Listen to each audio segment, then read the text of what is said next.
नमस्कार, आदाब, सत श्री अकाल। लाइव नेशन 7 में आपका स्वागत है। मैं शादाब मलिक। अगर अभी तक आप लोगों ने हमारे चैनल को सब्सक्राइब नहीं किया तो ज़रूर सब्सक्राइब कर लें। बिहार कर्मचारी चयन आयोग में 2014 प्रथम इंटर स्तरीय बहाली की प्रक्रिया 8 साल के बीतने के बाद भी चल रही है। अभी भी प्रक्रिया जारी है, कब तक रहेगी भगवान भरोसे मामला चल रहा है। मगर ऐसे में एक बार फिर 25 मार्च को सड़क पर उतरे अभ्यर्थी बिहार कर्मचारी चयन आयोग के ऑफिस के बाहर में एक बड़ी संख्या में अभ्यर्थी जमा हुए और आंदोलन हुआ। छात्र नेता दिलीप कुमार यहाँ मौजूद हैं। उन्हें और कुछ और लड़कों को अंदर बुलाया गया। ये छात्र प्रतिनिधि के रूप में बीएसएससी अंदर गए। बातें हुई, क्या बात हुई हम उनसे जानने की कोशिश करते हैं।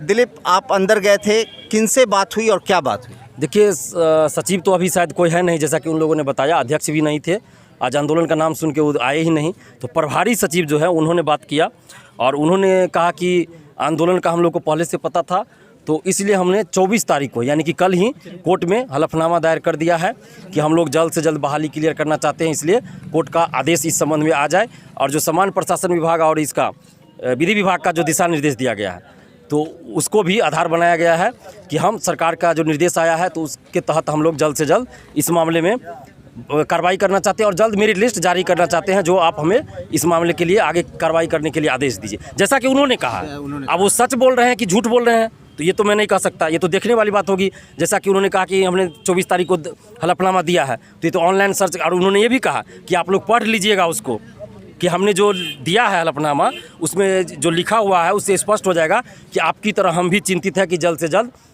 मेरिट लिस्ट जारी हो। संभावना तो ये माना जाए कि ऐसी बातें झूठ नहीं बोली जानी चाहिए, क्योंकि हमने ये भी कहा कि अगर आपकी बातें झूठी होगी तो अगले दिन फिर कभी आंदोलन होगा तो स्टूडेंट्स उग्र होकर आंदोलन करेंगे, तो झूठी बात नहीं होनी चाहिए। तो उन्होंने स्पष्ट कहा है कि आप देख लीजिएगा, जो हमने हलफनामा दिया है वो ऑनलाइन भी मिल जाता है।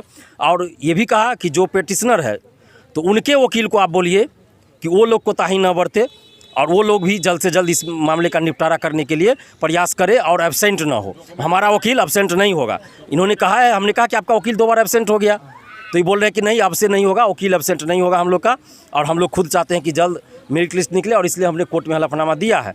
तो हमने स्पष्ट कहा है कि आप झूठ बोलिएगा तो उसका असर होगा कि फिर आज मान लीजिए 2000 स्टूडेंट्स है, अगला दिन 5000 10,000 आ जाएंगे, वो भी बीएसएससी ऑफिस के अंदर। आज तो हम लोग गेट के अंदर नहीं गए थे क्योंकि पहले से हम लोग का तय था कि सिर्फ हम लोग का जो डिमांड है वो सचिव अध्यक्ष को बताना है। तो अध्यक्ष तक इन लोगों ने बात पहुंचा दिया फ़ोन से ही 11 साढ़े 11 बजे ही, लेकिन वो आए नहीं। पहले से पता था इन लोगों की आंदोलन है तो नहीं आए, डर से कहिए या जो कहिए नहीं आए।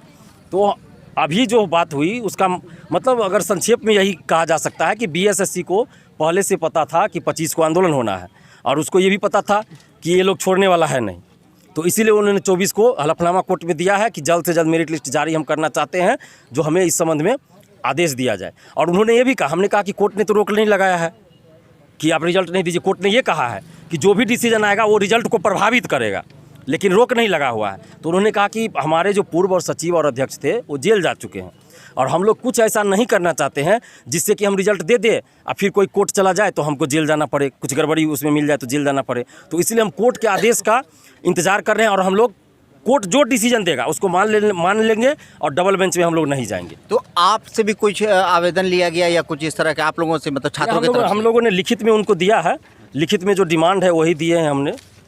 हम लोगों ने हाँ ये वही सारी डिमांड, हाँ डिमांड जो है कि वही मेरिट लिस्ट जारी करने के लिए, तो इस डिमांड को हम लोगों ने वहाँ दिया है, सौंपा है और उन्होंने आश्वासन दिया है। तो अब देखने वाली बात है ये तो, मतलब 6 अप्रैल को जो सुनवाई होनी है उसमें सब कुछ साफ हो पाएगा। हाँ, उन्होंने कहा कि हमारा रिजल्ट तैयार है, बस हमें कोर्ट के ऑर्डर का इंतजार है कि कैसा ऑर्डर आता है उसके अनुसार हम रिजल्ट प्रकाशित करेंगे।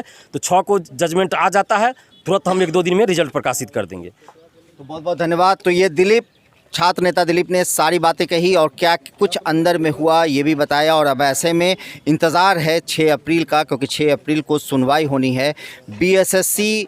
उसमें बीएसएससी के लिए पटना उच्च न्यायालय क्या फ़ैसला देता है, क्योंकि उस फैसले से भविष्य टिका है इन अभ्यर्थियों का, जो अभ्यर्थी यहाँ खड़े हैं।